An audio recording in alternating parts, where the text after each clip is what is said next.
لله رب العالمين، صلوات الله وسلامه على أفضل الأنبياء والمرسلين نبينا محمد وعلى آله وأصحابه أجمعين.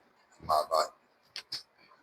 அன்புக்குரிய சகோதரர்களே, அஸ்ஸலாமு அலைக்கும் வரஹ்மத்துல்லாஹி வபரகாத்துஹு. அல்லாஹ்வுடைய மகத்தான கிருபையினால், அவனுடைய பேரருளால் புனிதமிக்க இந்த ரமலான் மாதத்துடைய 20வது நோன்பை நோற்றவர்களாக அல்லாஹ் நம்மீது கடமையாக்கி இருக்கக்கூடிய, அவனுக்காக நிறைவேற்ற வேண்டிய காலை கடமையான அந்த தொழுகையையும் ஜமாஅத்தாக நிறைவேற்றக்கூடிய மகத்தான பாக்கியத்தை பெற்றவர்களாக நாம் இருந்து கொண்டிருக்கின்றோம். அதற்கு அருள் புரிந்த எல்லா வல்ல அல்லாஹுக்கு நாம் எண்ணற்ற நன்றிகளை தெரிவிக்க கடமைப்பட்டிருக்கின்றோம். அல்ஹம்துலில்லாஹ். அன்புக்குரிய சகோதரர்களை, புனிதமிக்க இந்த ரமலான் மாதத்தினுடைய நோன்பை நாம் நோக்கின்றோம். அந்த நோம்போடு கூட முக்கிய கடமையான தொழுகையையும் நாம் சரிவர நிறைவேற்றக்கூடிய பாக்கியம் பெற்றவர்களாக இருக்க வேண்டும். நோம்புக்கும் தொழுகைக்கும் இடையிலே பிரிவினை ஏற்படுத்தி நோம்பு போதும் தொழுகை தேவையில்லை என்ற அடிப்படையிலே சிலர் இருக்கிறார்கள். அதனால் நோம்பையும் தொழுகையும் இரு கண்களாக பார்த்து சம அளவிலே அந்த கடமைகளை நிறைவேற்றக்கூடிய பண்புடையவர்களாக நாம் ஆனால்தான் நாம் முழுமையாக அந்த கடமையை நிறைவேற்றுவதற்கான நற்கூலியை நாம் அல்லாஹ்விடத்திலே பெற முடியும். எனவே இந்த புனிதமிக்க ரமலான் மாதத்திலே நமக்கு அப்படிப்பட்ட ஒரு பயிற்சி கிடைக்கிறது.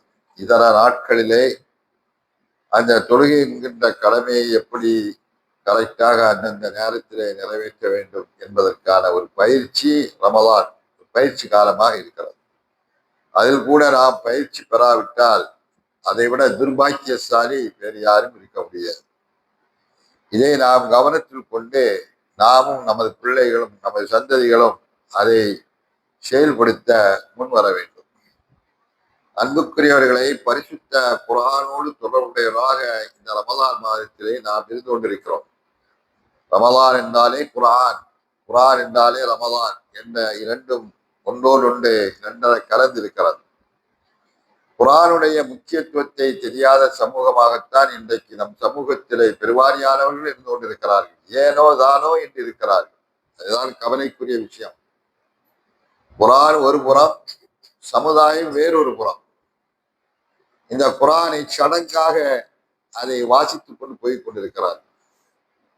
ஒரு சடங்கு மாதிரி ஏதோ மந்திர சொற்களாக ஓதுவதும் கேட்பதுமாக போய் கொண்டிருக்கிறார்கள். அந்த நிலை மாற வேண்டும் என்பதற்காகத்தான் குர்ஆன் என்பது ஒரு உயிரோட்டம் உள்ள ஒரு போதனை, அன்றாட வாழ்க்கையிலே கடைபிடிக்க வேண்டிய நெறிமுறைகள் அடங்கியிருக்கக்கூடிய நல்லுபதேசம். அது நம்முடைய வாழ்க்கையிலே நாம் கடைபிடிக்க வேண்டும் என்பதற்காகத்தான் அல்லாஹ் குர்ஆனை வழங்கியிருக்கிறார், மந்திரமாக ஓதி செல்வதற்கல்ல.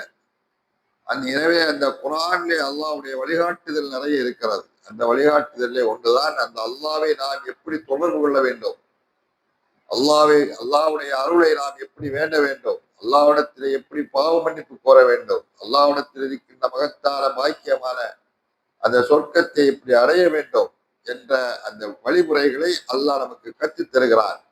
அதையாவது தெரிவதற்கு நாம் முன் வர வேண்டும். அதுக்கும் நாம் முன்வரவில்லை என்றால் நம்முடைய இபாதத்துகள் உயிரோட்டம் இல்லாததாக அது ஆகிவிடும். அந்த அடிப்படையில் குர்ஆனில் உள்ள அந்த பிரார்த்தனைகளை நாம் குறைந்தபட்சம் இந்த ரமலானை தெரிய வேண்டும் என்ற நன்னோக்கோடு ஒவ்வொரு நாளும் ஒவ்வொரு பிரார்த்தனையை அல்லாஹுவை அழைப்போம் என்ற தலைப்பை மையமாக வைத்து நாம் தெரிந்து கொண்டிருக்கிறோம். இதுவரை குர்ஆனிலிருந்து 19 துஆக்களை நாம் தெரிந்திருக்கிறோம். இன்றைக்கு நாம் 20வது துஆவாக தெரியவிருக்கின்றோம். இந்த துஆவை பொறுத்தவரையிலே இது சூரத்து ஆல் இம்ரான் என்ற 3வது அத்தியாயத்திலே 16வது வசனமாக இது இடம்பெறுகிறது. இந்த துஆவை பொறுத்தவரையிலே அது எப்படிப்பட்டவர்கள் அந்த துஆவை கேட்பார்கள், அந்த துஆவை கேட்பதனால் அவர்களுக்கு என்னென்ன நற்பாக்கியங்கள் இருக்கிறது என்பதை அல்லாஹ் சொல்லி காமிக்கிறார். அதற்கு முன்னால் இந்த துஆவை யார் சொல்வார்கள் என்பதற்கு முன்னால் அல்லாஹ் இந்த உலகத்தை பற்றி சொல்லி காண்பிக்கிறார். இந்த உலகம் என்பது மனிதர்களுக்கு அலங்காரமாக ஆக்கி கொடுக்கப்பட்டிருக்கிறது. அல்லாஹ் சொல்லி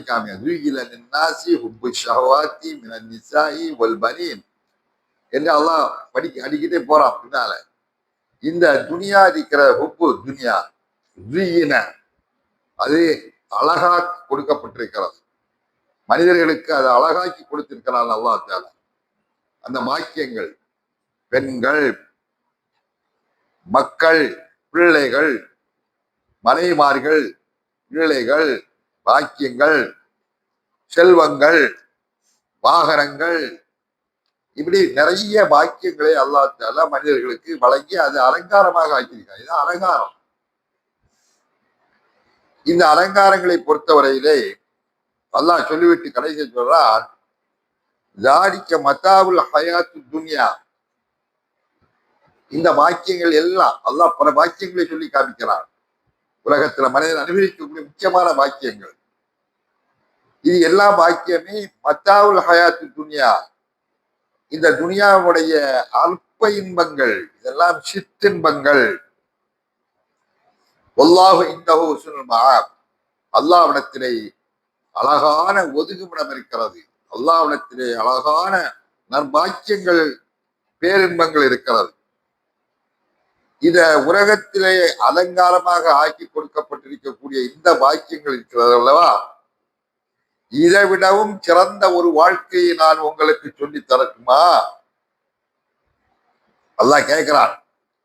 உங்க கண் முன்னால் பார்க்கக்கூடிய இந்த பாக்கியங்கள், பிள்ளை பாக்கியம், பர பாக்கியம், விவசாய பாக்கியம், மற்ற பாக்கியங்கள் எல்லாமே நீங்க கண் முன்னால பார்க்கிறீர்களே, இதெல்லாம் அற்ப உலகம். இதை விடவும் அற்புதமான பாக்கியத்தை குல் ஹல் குல் அவ் நப்பியுக்கும் பிகைரும் மின் தாலிகும், அதை விடவும் சிறப்பான ஒரு பாக்கியத்தை உங்களுக்கு நான் சொல்லித் தரவா? இல்லதி நத்தகௌ இந்த ரப்பிஹிம். அல்லாஹுவை அஞ்சி பயந்து வாழக்கூடியவர்களுக்காக அல்லாஹ்விடத்திலே தயார் நிலையில் இருக்கக்கூடிய சிறப்பான, நீங்கள் துனியாவிலே அனுபவிக்கக்கூடிய அந்த பாக்கியங்களை எல்லாம் விட மகத்தான பாக்கியத்தை உங்களுக்கு நான் சொல்லவா? சொல்லிவிட்டு அல்லாஹ் சொல்லுகிறார், ஜன்னாத்துன் தஜ்ரி மின் தஹ்திஹல் அன்ஹார் காலிதீன ஃபீஹா. ஜன்னாத், சொர்க்க சோலைகள், நிரந்தரமான சொர்க்க சோலைகள். அங்கே பரிசுத்தமான ஜோடிகள், பரிசுத்தமான மனைவிகள், தூய மனைவிகள், தூய கணவன்மார்கள். வருவான் மின் அல்லாஹ், அல்லாஹ்விடம் இருந்துள்ள பொருத்தம், இதுவெல்லாம் உங்களுக்கு இருக்கிறது. அல்லாஹு பஸீர் பில் இபாத். அல்லாஹ் சொன்னா, இந்த துனியாவுடைய அற்ப உலக வாழ்க்கையை விட மறுமையிலே அல்லாஹ் தஆலா அல்லாஹ்வை அஞ்சி நடக்கக்கூடியவர்களுக்காக வேண்டி அல்லாஹ் தயார்படுத்தி வைத்திருக்கின்றானே, அந்த பாக்கியம் நிலையானது, என்னென்னைக்கும் அழியாமல் இருக்கக்கூடியது. அங்கே துனியாவிலே நீங்கள் எந்த மறை மக்களோடு அன்பும் பாதத்தோடும் உறவோடும் நெருக்கமாகவும் வாழ்ந்தீர்களோ அவர்கள் அங்கே உங்களுக்கு கிடைப்பார்கள், பரிசுத்தவான்களாயிருப்பார்கள். இதற்கெல்லாம் மேல அல்லாஹ்வுடைய திரு பொருத்தம் உங்களுக்கு கிடைக்கும் என்று சொல்லிவிட்டு, இப்படிப்பட்ட பாக்கியத்தை பெறக்கூடியவர்கள் தான் இந்த பிரார்த்தனை செய்வார்கள். அல்லதீன யகூலூன ரப்பனா இன்னனா ஆமன்னா ஃபக்ஃபிர் லனா ذுனூபனா வகினா அஸாபன்னார். அல்லாஹ் தஆலா பாருங்க, சுப்ஹானல்லாஹ், அல்லாஹ்வுடைய வழிகாட்டுதலே எந்த அழகா சொல்லி காண்பிக்கிறான். தன்னுடைய அடியார்கள் மீது அவன் காட்டுகின்ற இரக்கம், அவன் காட்டுகின்ற பாசம் எந்த அளவுக்கு என்னுடைய அடியார்களே, என்னை அஞ்சி வாழக்கூடியவர்கள் எப்படி இந்த பாக்கியங்களை எல்லாம் பெறுவதற்கு அவர்கள் எப்படிப்பட்ட பிரார்த்தனையை கேட்பார்கள் தெரியுமா? அல்லதீன எப்படிப்பட்டவர் யகூலூன, அவர்கள் சொல்லி பிரார்த்திப்பார்கள், ரப்பனா, எங்களுடைய இரட்சகா, எங்களுடைய இறைவனே, இன்னனா ஆமன்னா, நிச்சயமாக நாங்கள் ஈமான் கொண்டோம், உன் மீது நம்பிக்கை வைத்தோம். ஈமான் எந்தெந்த காரியங்களை எல்லாம் கொண்டு ஈமான் கொள்ள வேண்டுமோ அதையெல்லாம் கொண்டு நாங்கள் ஈமான் கொண்டோம்.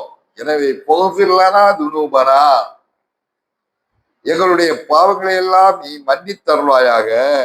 வக்கீனா அதாபன்னார், மேலும் நரக நெருப்பிலிருந்து, நரக வேதனையிலிருந்து எங்களை பாதுகாப்பாயாக. இந்த உலகத்தில் இந்த அத்தனை இன்பங்களும் இருந்து மறுமையிலே உனக்கு அல்லாஹ்வுடைய மன்னிப்பு கிடைக்காவிட்டால், நரகத்திலிருந்து உனக்கு பாதுகாப்பு கிடைக்காவிட்டால், இந்த உலக இன்பம் நீ அனுபவித்து அதனால் என்ன பிரயோஜனம்? எவ்வளவுதான் இருந்தாலும், ஆட்சி இருந்தாலும், அதிகாரம் இருந்தாலும், கோடி இருந்தாலும், பிள்ளை பாக்கியம், சொத்து பாக்கியம் எல்லாம் இருந்தாலும் அத்தனையும் வேஸ்ட். ஒரு பைசா பிரயோஜனம் இல்லாம ஆகிவிடும். எப்போ? மறுமை வாழ்க்கையிலே அவன் வெற்றி பெறாவிட்டால், மறுமையிலே அவனுக்கு சொர்க்கம் கிடைக்காவிட்டால், மறுமையிலே நரகத்தை போகக்கூடியவன ஆகிவிட்டால் உலக வாழ்க்கை நாசமாகிவிடும்.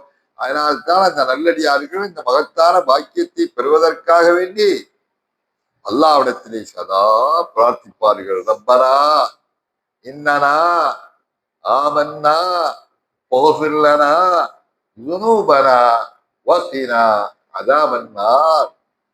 அன்பு சோழர்களை இவ்வளவு அழகா அல்லாஹ் சொல்லித்தாரானே, இது மேல் கவலை வேண்டாமா நமக்கு?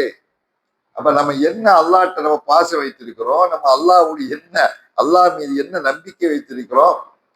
இவ்வளவு தூரம் அழுத்தமாக அல்லாஹ் மென்மையாக இரக்கமாக தன் பிள்ளைக்கு பெற்றோர்கள் சொல்லிக் கொடுக்கக்கூடிய பாடமாக அல்லாஹ் இறக்கப்பட்டு இப்படி சொல்லிட்டு அதை செய்ய வேண்டும் என்ற ஆர்வம் நமக்கு இல்லாவிட்டால், நாளை நம்மளை நரகத்துக்கு போட்டா அவன்கிட்ட போய் சண்டை போட முடியுமா?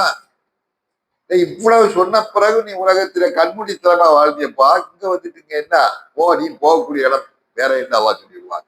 அதனால அன்புக்குரிய சோழர்களே, அல்லாஹ் நம்மை காப்பாற்ற வேண்டும், நரக வேதனையிலிருந்து அல்லாஹ் காப்பாற்ற வேண்டும். அல்லாஹ்வுடைய அன்பு வேண்டும், அல்லாஹ்வுடைய பாசம் வேண்டும், அல்லாஹ்வுடைய கருணை வேண்டும், அல்லாஹ்வுடைய ரஹ்மத்துடைய வாசலை நம் மீது திறக்க வேண்டும். இதுதான் நமக்கு இலக்கு.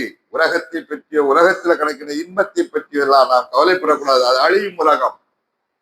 நமக்கு அழியும் உலகம் தேவையில்லை, அழியா உலகம், நிரந்தர வாழ்க்கை. அதற்கான வழி என்ன என்பதை இது மாதிரியான பிரார்த்தனைகள் மூலமாக அதை அடைவதற்கு நாம் முயற்சி செய்ய வேண்டும். எல்லாம் வல்ல அல்லாஹ் அப்படிப்பட்ட நல்லோர்களுடைய கூட்டத்தில் நம் அனைவர்களையும் சேர்த்து அருள்வானாக. வாஹு தாவனா அல்ஹம்துலில்லாஹி ரப்பில் ஆலமீன். வஸ்ஸலாமு அலைக்கும் வரஹ்மத்துல்லாஹி வபரகாத்துஹு.